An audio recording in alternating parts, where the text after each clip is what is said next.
আল্লাহ বলেন দুইটা জিনিস যার মধ্যে থাকবে না আমার জান্নাত আমি তাকে দেব। যার মধ্যে দুইটা জিনিস থাকবে না আমি তাকে জান্নাত দেব।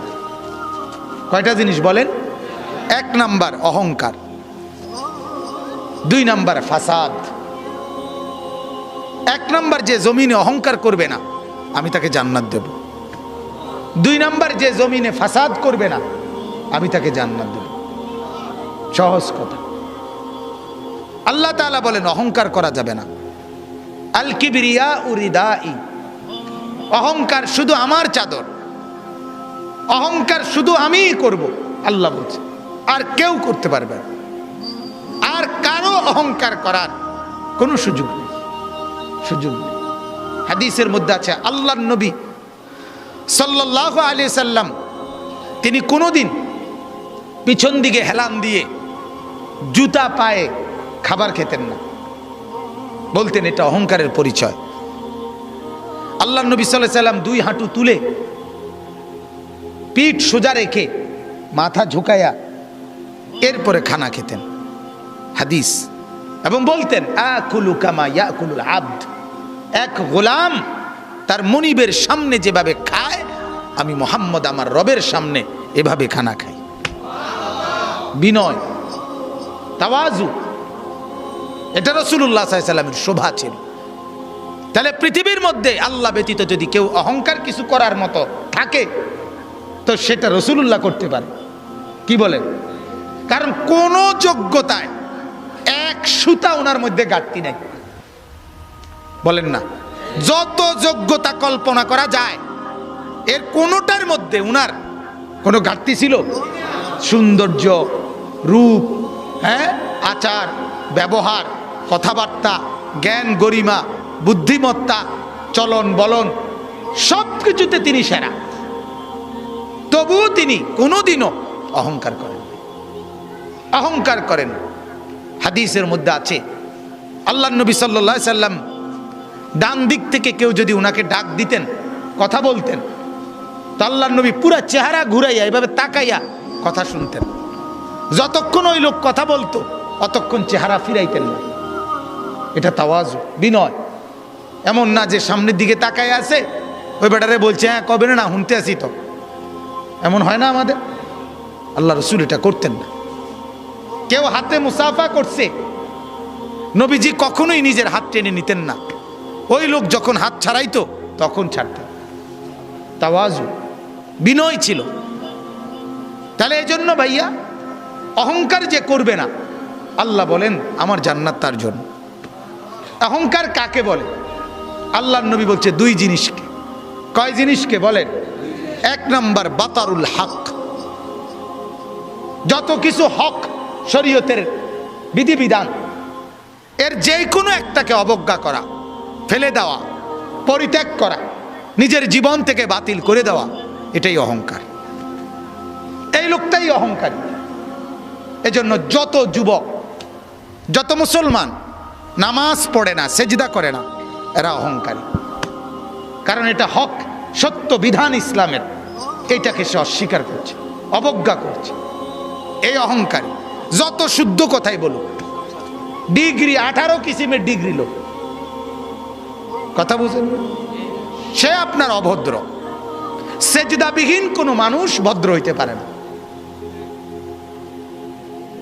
নামাজবিহীন কোনো সন্তান, কোনো মানুষ ভদ্র হইতে পারে না, হতেই পারে না, হতেই পারে। আল্লাহ ইবলিসের পরিচয় বলছে কোরআনে। আল্লাহ বলছে ইবলিসকে জানো? ইবলিস সে যে সেজদাকারীদের অন্তর্ভুক্ত ছিল না। লাম ইয়াকুম মিনাস সাজিদিন, সেজদাকারী নয় যে, তার পরিচয় ইবলিস। অতএব দোস্ত, তুমি তোমার পরিচয় ঠিক করো। তুমি মানুষ কিনা না ইবলিস, সেজদার ভিত্তিতে প্রমাণ হবে, সেজদার ভিত্তিতে প্রমাণ হবে। ফারকু মা বাইনানা ওয়া বাইনাল কুফরি আস-সালাহ। আল্লাহর নবী বলেন আমি আর আমরা, ঈমানদার আর বেঈমান পার্থক্য নামাজ। কি নামাজ? সালাত, নামাজ। আমি প্রায় বলি আগা কাটা না। আগা কাটলে মুসলমান, আগা না কাটলে মুসলমান না। না, আগা কাটার ভিত্তিতে কি না মুসলমানের হিসাব কিতাব। ওইটা একটা সুন্নত আমল, এটা একটা জরুরি আমল। কিন্তু মুসলমান আর বেঈমানের পার্থক্য সেজদা। কি বলেন না? সেজদা, সেজদা, নামাজ। প্রত্যেকটা বিধান। যে সুদ খায় সে অহংকারী, যে ঘুষ খায় সে অহংকারী, যে মিথ্যা বলে সে অহংকারী, যে অশ্লীল ছবি দেখে, নর্তকীর নাচ দেখে সে অহংকারী, যে মা বেপর্দা চলে ওই মা অহংকারী, যে বোন বেপর্দা চলে ওই বোন অহংকারী, যে বিবি বেপর্দা চলে ওই বিবি অহংকারী, যে ঘরে রঙিন টেলিভিশন চলে ওই ঘরওয়ালারা দেমাগি অহংকারী। আর আল্লাহকে পরোয়া করে না, আর আল্লাহকে মূল্যায়ন করে না। আর আল্লাহ বলেন আমার সাথে যে অহংকার দেখায় কাসামতুহু, আমি তারে এমন ভাবে ধরি এক আষাঢ়ে আমি সোজা করি। আল্লাহ বলেন আমারে চেনো নাই, তো বোঝোই নাই আমাকে। ওমা কাদারুল্লাহ হাক্কা কদরি।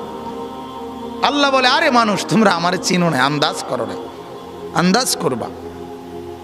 আমি রহম করছি, কিন্তু আমার নাম যেমন রহমান, আমারই নাম কাহার।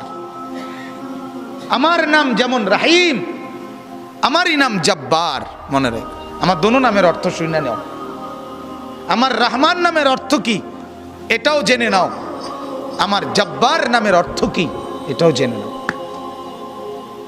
আমার রাহিম নামের অর্থও শুনো, আমার কাহার নামের অর্থও শুনো, তাইলে আন্দাজ করবা। আর আমি ভাগ করে রাখছি কখন আমি রহমতের আচরণ করব, কখন আমি কাহারের আচরণ করব, এটাও আমি ভাগ করে রাখছি। দুনিয়ায় আমি রহমতের আচরণ করি, তোমারে দুগা ভাত খাওয়াই, তোমারে এত চুরি ডাকাতি, এত মিথ্যা, এত চুরি, এত মোবাইল, এত অশ্লীলতা, এত গান বাদ্য, এত নাচ গানের পরেও ছেলেপেলেরা মনে করে কই মাতে তো না কেউ। বুঝেন নাই কথাটা? আল্লাহ কিচ্ছু তো কই কই এর মলে কি থাপড় দিল নইলে, দুই একটা আচার দিল নইলে, কিচ্ছু তো কয় না। আমি তো আমার নাফরমানির উপরে তো আমি বহাল তো বিয়েতে কি আছি। আল্লাহ বলে আহারে আমার একটু দয়া দেখে তুমি ভুল করছো না, আমার একটু দয়া, এ তোমারে দুগা ভাত খাওয়াই দেখে তুমি মাতো না, মনে করছো আমি আর কিচ্ছু কইতাম না। হ্যাঁ, তোমারে যে পরিমাণ ভাত খাওয়াই, আমার বাঘ বাল্লুকরে আমি এত বেশি খাওয়াই, ঠিক না বলে? আমার হাতিকে, আমার তিমিকে আমি এর চাইতে বেশি খাওয়াই। অতএব এটারে তুমি কিছু মনে করো না, আমার শাস্তি বড় সাংঘাতিক। আন্না আযাবি হুয়াল আযাবুল আলীম। আল্লাহ বলেন আমার আযাব বড় ভয়ঙ্কর আযাব। অতএব আমার বাপ প্রত্যেকটা গুনাহ অহংকার, প্রতিটা গুনাহ কি বলেন না? অহংকার, অহংকার, অহংকার। মানে সে আল্লাহর সাথে বড়াই করছে, আল্লাহকে কিছুই মনে করে না।